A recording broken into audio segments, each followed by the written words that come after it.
Dr. Vlad, and I'm here with Sarah. And Sarah's a patient of mine, and we did some shockwave therapy after she had some hip pain. Mm-hmm.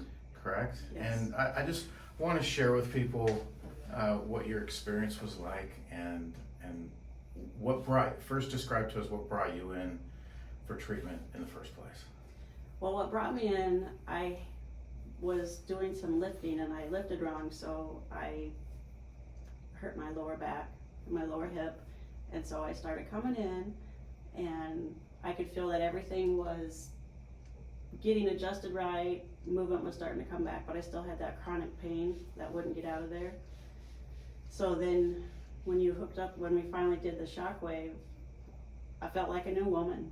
Oh, okay. After that first time.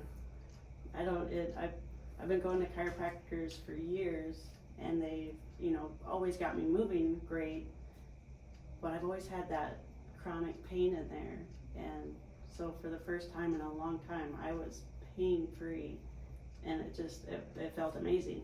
Awesome. Yeah.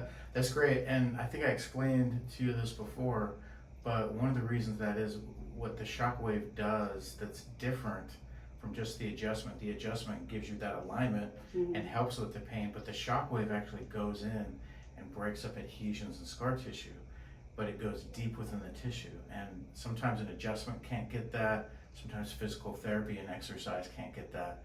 Sometimes it's so deep that only the shockwave can get down in there and release that tissue. But that's great. So you went from do you remember what number you were at before you had the shockwave, like a 3 or 4? Before the shockwave, Mhm. yeah, I think it got down to Like a 3 or 4? Yeah, And then what was it after the shockwave? it was 0. Like a 0. Yeah, Yeah. Excellent. yeah, it was awesome. Awesome. Well, that's great. I hear results like that all the time from other patients, so I wanted to record this one and share it with people. So I appreciate you, Sarah, No problem. sharing that with us. Thank you. All right, thanks.